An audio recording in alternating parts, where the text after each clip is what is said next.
بربریت کا منہ توڑ جواب حماس نے اسرائیل کا غرور خاک میں ملا دیا۔ فلسطین اسرائیل جنگ میں شدت آ گئی ہے۔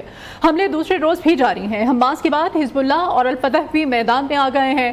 تل ابیب پر مزید 150 راکٹ فائر کیے گئے۔ کمانڈر سمیت 532 اسرائیلی ہلاک، 1700 زخمی ہوئے۔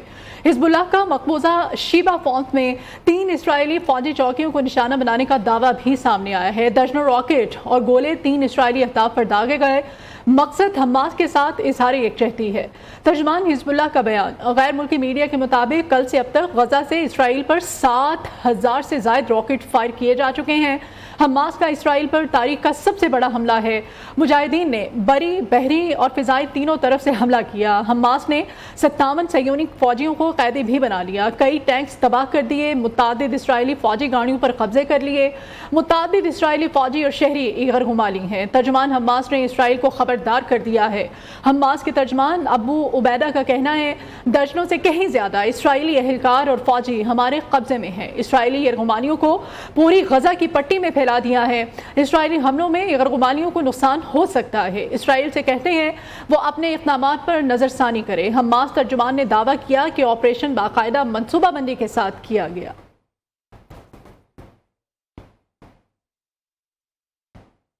حماس کی مزاحمت پر اسرائیل کا انسانیت سوز اقدام۔ غزہ پر درجنوں بم برسا دیے۔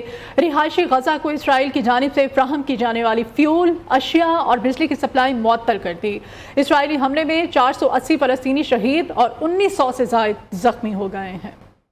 کے خلاف آپریشن طوفان الاقصی پوری شدت کے ساتھ جاری۔ اسرائیل پر زمین، سمندر اور فضا سے دوسرے روز بھی حملے کیے جا رہے ہیں۔ اسرائیل کا آئرن ڈوم دفاعی نظام راکٹ حملوں کو روکنے میں ناکام۔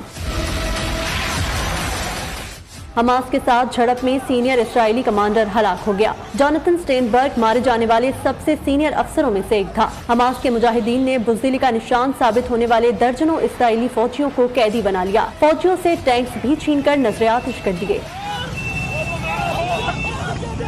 تل ابیب میں تیل کا ایک بڑا ذخیرہ بھی تباہ، کئی عمارتیں میزائل لگنے سے ملبے کا ڈھیر بن گئی۔ اسرائیل کی جوابی کارروائی۔ غزہ رات بھر دھماکوں سے گونجتا رہا۔ اسرائیل نے غزہ پر درجنوں بم برسا دیے۔ رہائشی عمارت کو میزائل حملے میں تباہ کر دیا۔ غزہ کو اسرائیل کی جانب سے فراہم کی جانے والی فیول، اشیاء اور بجلی کی سپلائی معطل کر دی گئی۔ حماس کے متعدد اہداف کو نشانہ بنایا گیا۔ فلسطینی وزارت تعلیم نے غزہ کی پٹی میں اسکولوں کو تاحکم ثانی بند کر دیا۔ حالیہ کشیدگی کے بعد بھارت، ترکیہ اور آسٹریلیا کی ایئر لائنز سمیت درجنوں ایئر لائنز نے اسرائیل کے لیے اپنی پروازیں معطل کر دی ہیں۔ فلسطینی غزہ کو خالی کر دیں، انچ لیا جائے گا۔ اسرائیلی وزیر اعظم نیتن یاہو کا حماس سے بدلہ لینے کا اعلان۔ کہا کہ اسرائیل ہر جگہ بھرپور طاقت کا استعمال کرے گا۔ اس فتح کی قیمت برداشت کرنا آسان نہیں۔ یہ جنگ طویل اور سخت ہوگی، مگر بدلہ لیں گے اور جنگ جیتیں گے۔ اسرائیلی وزیر اعظم نے دھمکی دی ہے کہ یہ جنگ طویل اور مشکل ہوگی۔ فلسطینی غزہ کو خالی کر دیں۔ اسرائیل میں جو ہفتے کو ہوا وہ کبھی نہیں ہوا تھا۔ یہ اسرائیلیوں پر بہت مشکل دن گزرا ہے۔ یقینی بنایا جائے گا کہ اب ایسا کبھی نہ ہو۔ نیتن یاہو نے کہا کہ جن اسرائیلیوں کو یرغمال بنایا گیا ہے ان کے تحفظ کی ذمہ دار حماس ہوگی۔ کسی کا بال بھی بیکا ہوا تو حساب لیا جائے گا۔ حماس کے بعد لبنان کی جنگجو بھی اسرائیل کے خلاف میدان میں آ گئے ہیں۔ عرب میڈیا کے مطابق اسرائیلی حکومت نے دعویٰ کیا ہے کہ حزب اللہ نے بھی اسرائیل پر حملے شروع کر دیے ہیں۔ حماس کے کامیاب حملوں کے بعد کئی ممالک میں شہری سڑکوں پر آ گئے اور جشن منایا۔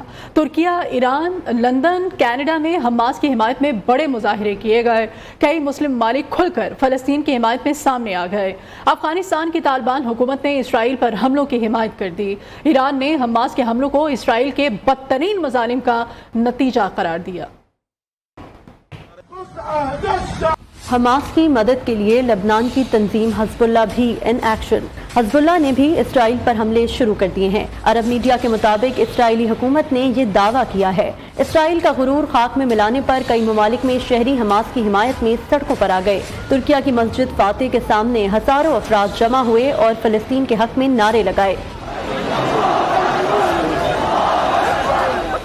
ایرانی حکومت نے کھل کر حماس کے حملے کی حمایت کی اور اسرائیلی مظالم کو حملوں کی بنیادی وجہ قرار دیا۔ تہران کے فلسطین سکوائر میں عوام کی بڑی تعداد نے آتش بازی کی اور حماس کے بہادر جنگجوؤں کے ساتھ اظہار یکجہتی کیا۔